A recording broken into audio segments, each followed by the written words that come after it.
Hey everybody, this is Moby from the Not So Narrowcast. Thanks for checking out my latest video. This is about rookies going this year in best ball and fantasy football. I have completed 375 best ball drafts and counting on Underdog and DraftKings combined, and I will be doing more. This picture depicts, the old welcome to the NFL rookie trope, but nowadays I'd say that's not quite as applicable to rookies because a lot of them are coming in more prepared, particularly the skilled positions, and they're making an impact quicker, especially the second half of the rookie seasons. Some of that may have to do with that they transfer a lot. Some are older, they get paid, so they're already sort of professionals. But let's take a look at what I've been drafting as far as rookies. The allocations I'm going to show you are based on dollar amount allocation combined between DraftKings and Underdog, not the number of times I click them. So, if I draft them in a higher dollar draft, that counts more than a lower dollar draft. But I do like to look at that for a overview. As far as the quarterbacks, I've taken Jackson Dart the most at a little under 13%. Now, DraftKings is a 20-round draft, while Underdog is an 18-round draft. So on DraftKings, I most always will take a third quarterback, in which case I often like to get one real late. And I find myself falling into Dart and Shuck a lot there. Tyler Shuck should have the starting spot from the get-go. Jackson Dart likely to play at the end of the season if things don't go great for the Giants and Russell Wilson. I also have on these the draft round that the player was drafted in. That's important for generally to remember. Also for draft capital in terms of the teams. If they invest a first, second, third, even fourth round pick in a player, they're more likely to give them a good fair shake or a chance out on the field, which is where the fantasy football point opportunities come from. I've also got the average draft position or ADP on Underdog and DraftKings on these, and of course the team. If you took a player from the first round once every 12 times at equal balance, it would be 8.3% allocation. So you can kind of see where where it stands on some of these. Now, some of the players I'm going to show you, quite a few of them don't go drafted 100% of the time, particularly on Underdog where there's only 18 rounds of drafts. But I have taken Dart and Shuck a lot. Cam Ward, the first overall pick, going in the 150s on DraftKings and Underdog. I've only taken him 5%, and I actually would like to raise that up, get more closely in line in case he does have a somewhat of a breakout year like, Bo Nix and some of the other quarterbacks last year. Bo Nix went real late last year, though he went later than this. Then I've sprinkled in a little bit of Jalen Milroe. He was a third-round pick, about 2%. He has the potential to come in late in the year for Sam Darnold if things don't go well, and could put up maybe a spike game or two with his feet and with his big arm. He's not really a polished quarterback at this point. And then a tiny bit, even lesser bit of Shador, and then a tiny bit of Dylan Gabriel. Dylan Gabriel was a third-round pick. I do feel like both these guys will get a chance to start for the Browns, possibly as soon as midseason, but we will see. Shador would be the one I could more likely envision having a good fantasy football week. I do like Shuck. I think Shuck has a decent chance to be a decent starter this year. He is older and experienced. As far as running backs, there's a whole lot of them. I've virtually drafted nearly every running back that was drafted in the NFL draft. Now, remember, this was considered an exceptional year for running backs. Kind of a mediocre to poor year for quarterbacks and a mediocre year for wide receivers. So, and a pretty good year for tight ends. But keeping that in mind, a lot of the draft rounds they were taken in, excuse me, a lot of people are saying you can count it as a round higher in a normal year, or I think even 2 rounds higher in some cases, because there was such a selection that teams were able to wait and sort of pick and choose who they liked. And some guys who were probably better prospects went later, and it all, in various situations they ended up in. But the guy I've taken the most, the rookie I've taken the most, running backs, Bashal Tutin on the Jags, was a 4th-round pick. I have about 16% of him, which is a bit high for me right now with a little over a month to go until the football season, because a lot of things can happen over the next month, so I don't want to be super duper, have a giant bags of any one guy in case something shakes out or injuries or whatnot. But I have liked him. Explosive player. RJ Harvey on Denver was taken in the second round. I've gotten over 12% on him. That's a little more than I would like. He goes in the 60s. Good explosive player. It's just a matter of J.K. Dobbins being brought in there as far as his role. Now, he could turn out to be so undeniably talented from the get-go that he usurps most of Dobbins' role fairly quickly, but it may take a bit of time. DJ Giddens, he goes very late in the drafts, and I've taken him a decent amount. He's in line right away to be the backup for Jonathan Taylor, the direct backup, so that's quite a nice handcuff. Taj Brooks on the Bengals, I've taken him about 10% of the time. He goes very, very late as well. He was a 6th-round pick. However, the Bengals only have Samaje Perine, and they just cut Zach Moss, and so I was taking him in anticipation of Zach Moss being injured or being cut. And Samaj is an older guy who profiles just as a little bit of a third down back, and Taj would be more of a direct backup to Chase Brown. And he may get some play with Chase Brown not being the biggest guy out there. Rashard Smith on the Chiefs. He's a 7th-round pick, which is getting sketchy. 6th round as well, and I've gotten a decent amount of him. I don't really want to overload on him until we find out a little more about the Chiefs situation. We always do tend to get enticed by the Chiefs running backs in the late rounds of fantasy and best ball drafts, but they brought in Elijah Mitchell, they have Kareem Hunt, and they have Pacheco coming back from a bad injury. So we'll have to see how it shakes out. He does profile more as an explosive sort of pass-catching back, I believe. Dylan Sampson on the Browns. I was taking him in the late rounds, 17, 18, 19, 20, before the news about Quinshon Judkins came out, because he was a 4th-round pick, and many people had him, as a good NFL prospect. So I figured he would be getting play with the Browns. Then with the news that's come out, he's really skyrocketed up the boards. So I have a good amount of him, but a lot of it's at lower prices, so that feels good. Caleb Johnson on Pittsburgh, a 3rd-round pick. He's going pretty high. You can see he's going around Harvey, a little bit above Harvey, and around a little bit above Travion Henderson. This is really, a lot of it's based on the opportunity he's stepping into. He does seem to be a better replacement for Najee Harris on the Steelers. And if he does get that kind of, handoff and play, he'll be a fantastic pick. However, Jaylen Warren is still there and is a talented player as well. So at times, you have to sort of think, well, or maybe take some Warren as well in case they do get a role. And also, Aaron Rodgers with a rookie running back.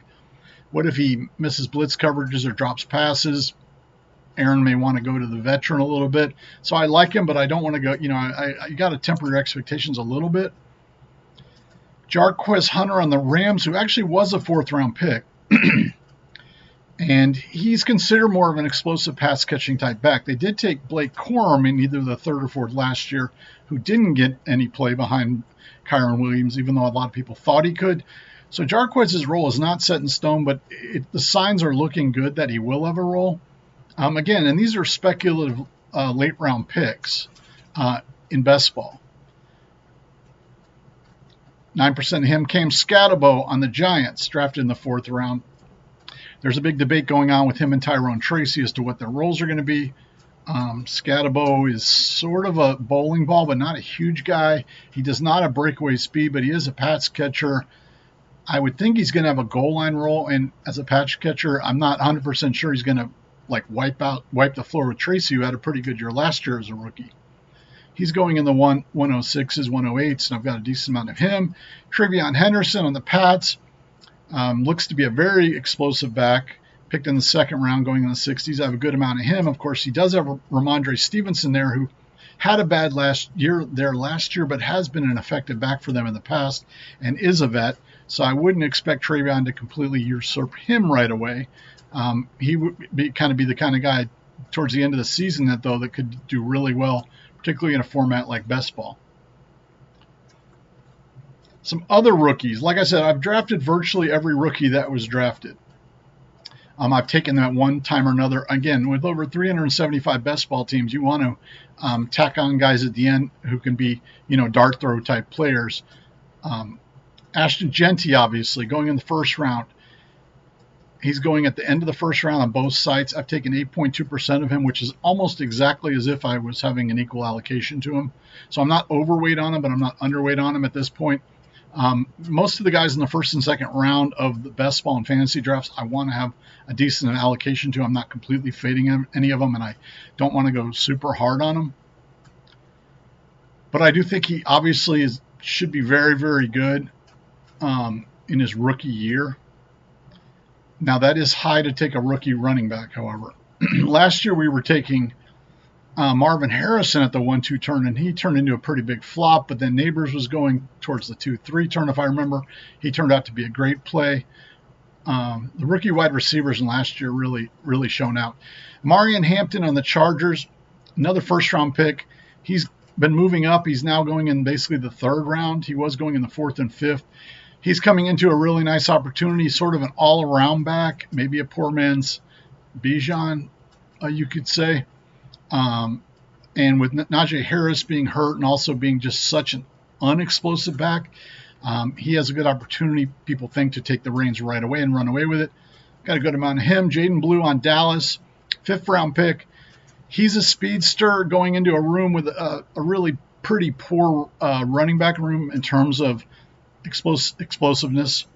However, he doesn't project as a prospect quite as well as Tootin does, an all-around running back type prospect. So I have gotten a good amount of him in this range. I would definitely take him lower than Tootin if you can get him a round or two lower.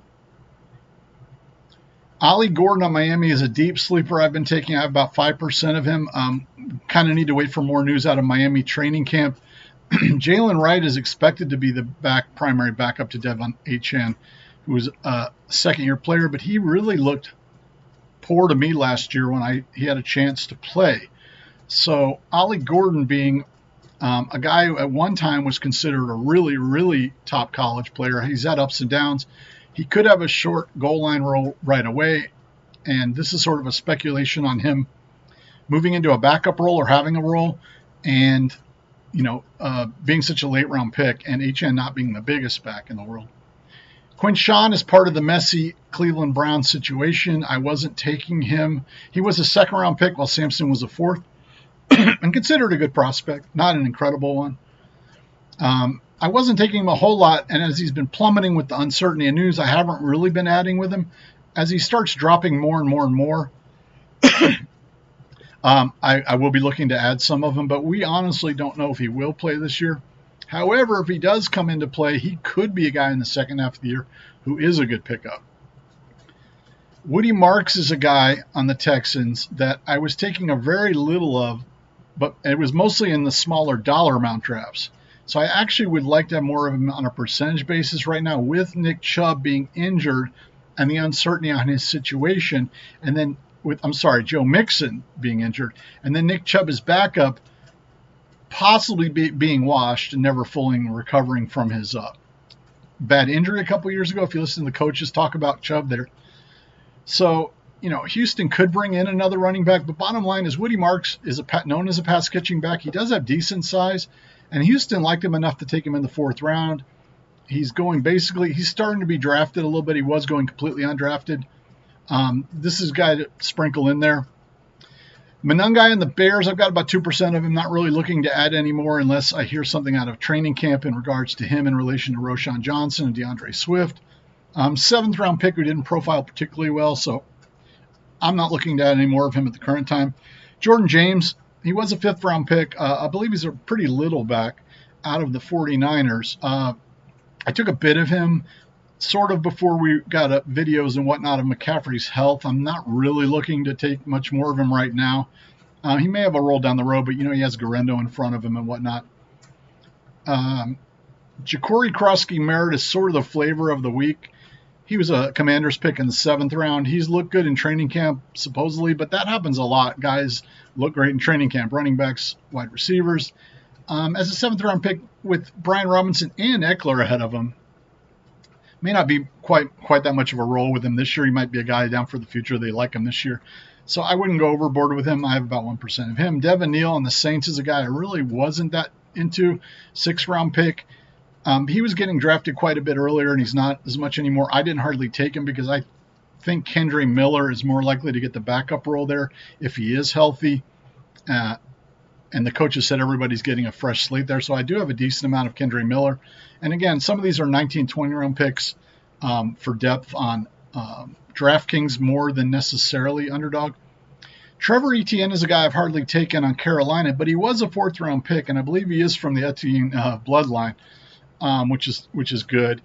However, he has Chuba and Dowdle ahead of him. He may carve out a role. He may be the kind of guy though who may be better for years down the road as a dynasty. I've taken a little bit of him. If there comes out to be some real big news out of training camp or injuries, obviously he would be a guy you should look into snapping up. On to the wide receivers. There's a lot of these as well. A lot were picked in the first, second, and third rounds, even though this wasn't necessarily considered a superstar wide receiver draft like the year before was. So the guy I've taken the most currently is Luther Burden on the Bears, who was a 2nd round pick. He's just come into camp after being hurt. The Bears offense is expected to be more explosive this year, and he should be able to carve out a role there. I think DJ Moore seemed a little volatile to me last year, where he could flame out. I'm not saying it's a big possibility, but you can see he's going a lot lower on DraftKings, so that's primarily where I've been drafting him.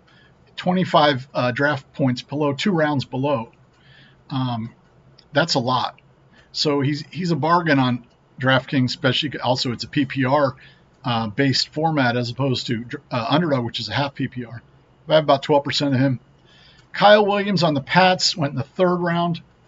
He's going around the same on Underdog and DraftKings. He has risen. The Pats wide receiving room has been fairly wide open. Diggs coming in as a vet, should be fairly healed from his injury. But then you have Demario Douglas and a couple other guys, but Kyle Williams can be coming in and getting a good role right away, and he does seem to be an alpha type person or player who could do that. So he seems to be a good bet. If you think Drake May's passing game is going to improve. But when I get up to 12% right now, I don't really want to go overboard until we get real close to the season. Pat Bryant on the Broncos was a 3rd round pick, much higher than it was expected to be. He was sort of projected like a 6th round pick, but Sean Payton fell in love with him. Obviously, he's a bigger wide receiver. I think that can be more of a jump ball type one. Sean Payton does like big wide receivers, maybe somewhat at the expense of speedy ones. So I wouldn't say I love him, but it's more of the draft, how low he's going for a 3rd round pick. And, beyond Cortland Sutton, and then they brought in Evan Ingram, the draft room there, the wide receiver room there is unsettled. I mean, they have Marvin Mims, who actually looked pretty good towards the end of last year, and then they have Vele, they have Troy Franklin. So not a guy I would take really high, but down here I've been taking him more, getting a little high on that. Same thing with Jalen Noel on the Texans. They took Jaden Higgins in the 2nd round, and then they took Noel in the 3rd round. I believe these guys were college teammates. I believe Higgins profiles more of a explosive type receiver down the field, and Noel profiles more as a slot type receiver, in which case he would have Kirk ahead of him, and I do kind of like Kirk this year. So how much his role is going to be remains to be seen. Some people really do like him as a prospect, but he is going very late, so you can snap him up, and he's good for Stroud stacks, kind of like Brian is good for Bo Nix stacks. Kyle Williams is good for Drake May stacks, and because he's going so late. Matthew Golden on the Packers is a guy that a lot of people have a lot of interest in. They took him in the 1st round, the first Packers wide receiver to be taken in the 1st round, probably since Vince Lombardi. So there immediately a lot of people are projecting him right away, even as the 1. And him and Jaden Reed and then Dobbs. Some people don't think Jaden Reed can really be a 1 receiver who's on the field all the time. Some people like Reed much better than Golden. But either way, he's a good promising rookie on a team that should or could have a good passing attack. They didn't quite do it last year, but to go back 2 years, they did. He's going a bit lower on Underdog. Underdog tends to like rookies better than DraftKings, 9%. Ted Aroa McMillan on Carolina, the 1st round pick. He's going, 40 to 50 area, which does look to be a good area to pick him up. He should get a lot of targets. I'm not 100% sold. I mean, he's not a Malik Neighbors, Marvin Harrison type prospect to me.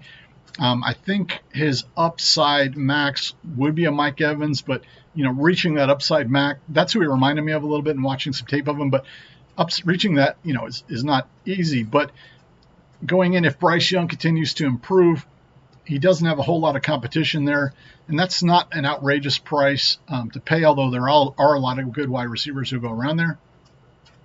And wide receivers tend to be ones that rookies can pick up in the second half of the year and into the fantasy football and best ball playoffs, which is weeks 15 to 17.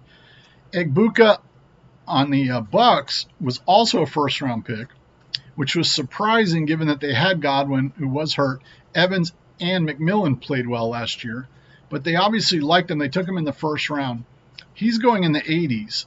He has climbed, but that's still a pretty good price when you look at that. And if I compared you, there are a lot of good wide receivers in these areas, but you do want to have a piece of all these guys, especially with Godwin coming in uncertain health.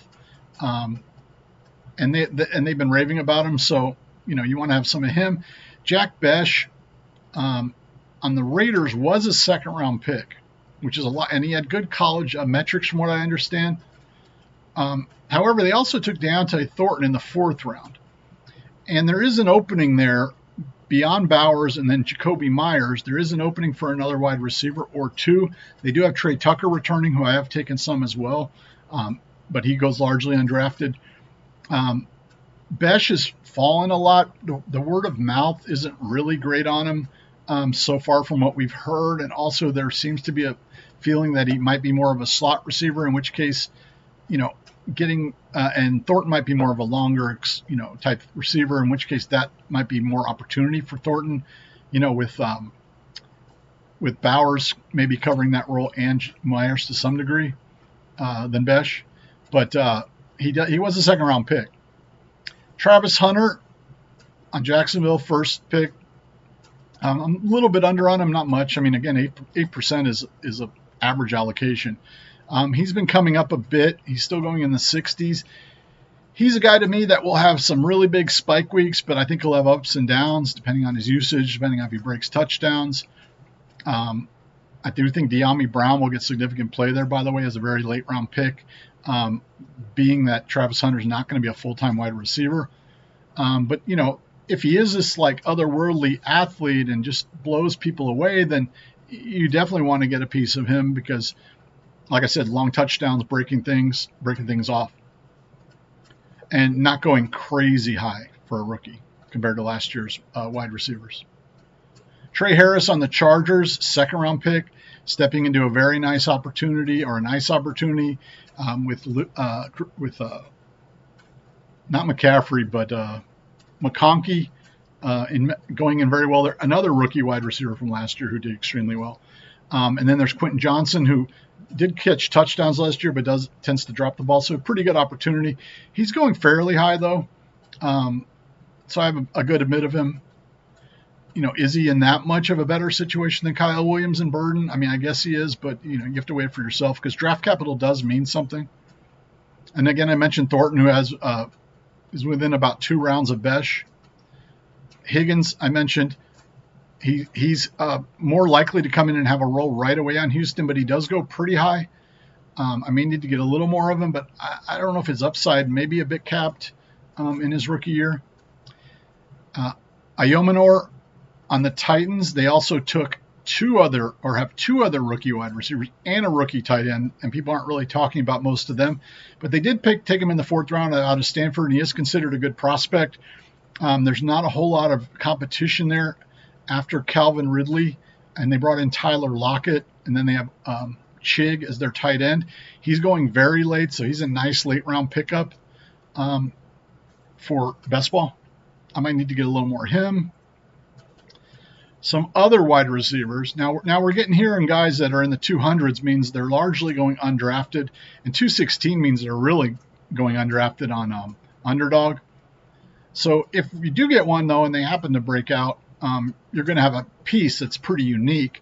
But again, some of these guys you may want to see over the next couple of weeks what's going on with training camp and what the buzz is and if there are any injuries. But Jalen Lane is a guy on the Commanders that I was grabbing. He was a 4th-round pick.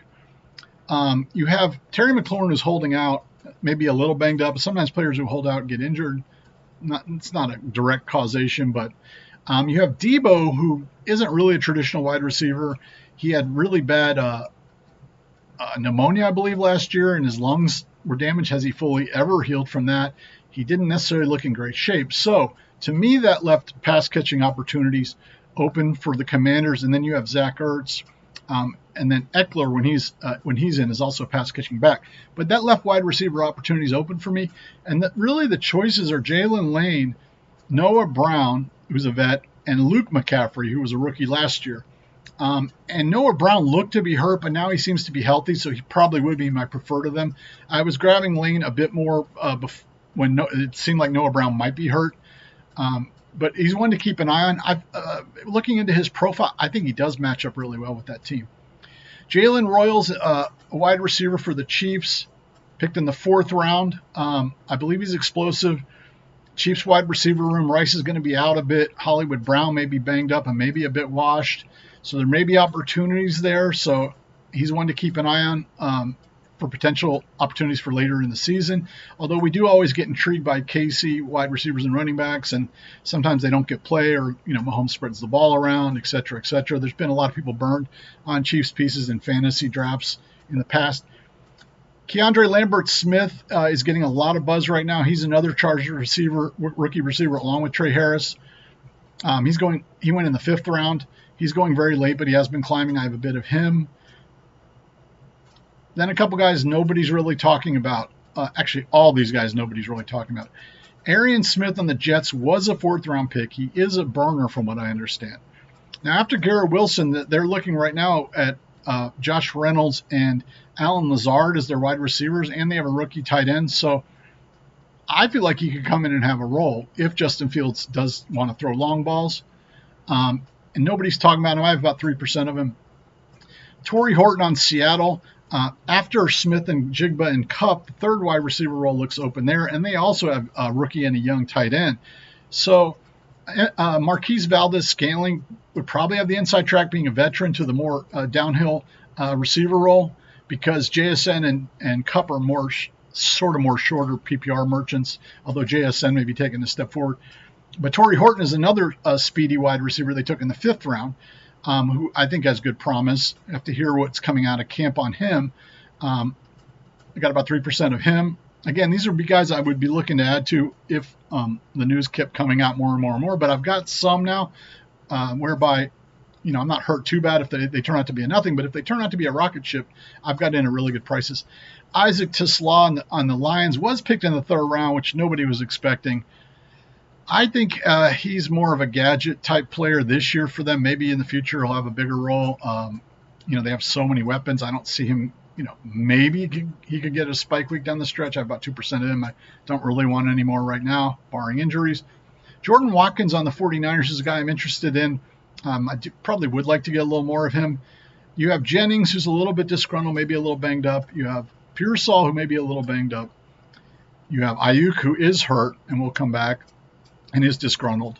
And then you have Watkins, Cowing, who's a 2nd-year guy who just got hurt as well, and Demarcus Robinson, who is a decent vet, but I believe had a DUI charge. So there are opportunities for a 49ers pass catcher this year. So need to see how it shakes out, but I've got a little bit of him. Savion Williams actually went in the 3rd round to the Packers, and literally nobody's talking about him. I only took him a couple times because they have such a depth of wide receivers. But with Christian Watson out, if they do maybe cut Wicks or trade, Dobbs or something like that, he would be a guy to maybe start picking up a little more of. Restrepo and DK both added to the Titans in the 4th round, and Restrepo was not drafted, but I believe he was Cam Ward's college teammate. He does not have a good NFL athletic profile from what I understand, but guys to maybe keep an eye on who may have a role. Ty Felton was picked by the Vikings in the 3rd round, which did seem to be promising, but Jalen Naylor played that role last year, and he did pretty well when I saw him play and was productive. And from what we understand thus far, Felton's fallen behind Naylor on the depth chart, so not super excited for him. Now Addison will miss some time, likely because of a suspension. And so there's always contingent upside. It should be a good offense this year. Nick Nash is a guy, I think I just took him on a whim. Somebody mentioned him to me. He's an undrafted free agent, so we have to see if he even makes the squad if there's a buzz on him. However, the Atlanta wide receiver room is not particularly deep. Ray McLeod is the third wide receiver. Mooney is the second, and he's banged up. And Penix may like to sling the ball around, so just somebody to keep in the back of your mind. On to tight ends. Just a few of these. There were 2 rookie tight ends drafted in the first round. Colston Loveland actually went first to the Bears, although most people considered Warren the better prospect, I believe. If Daniel Jones is the quarterback of the Colts, I think Warren does have a good opportunity. If Richardson's the quarterback on the Colts, I don't really think he does. Loveland coming in should. He was banged up, and there is Cole Kmet there, but a lot of people think that the Bears offense will be a lot more explosive and be spreading it around, and they did use the tight ends a lot with the Lions. Ben Johnson did. He was going very late. He's been climbing a bit, so I have accumulated a good amount of him. I don't really want to get much more at this time as his prices have risen. On the other hand, Warren, I'm light on, and I do want to get more of, and that's because his prices were quite a bit higher. You can see he was going 2 rounds earlier than Colston on DraftKings in particular. The gap is narrowed here, but I do want to get some more of him. I don't want to be quite that under on him. Harold Fannin is the guy I've scooped up a decent amount as primarily as my third tight end on DraftKings, or maybe a third tight end on Underdog once in a while. In the very, very late rounds, I've got a decent allocation on him. He's going into a situation of a team that Njoku puts up points there as the tight end, no matter if they have a bad offense or not, a bad passing offense. And Fannin, to me, profiles as a guy who will be a good NFL pass catcher. The question is will he get play this year? I'm sort of making a little bit of a bet that he will later in the year.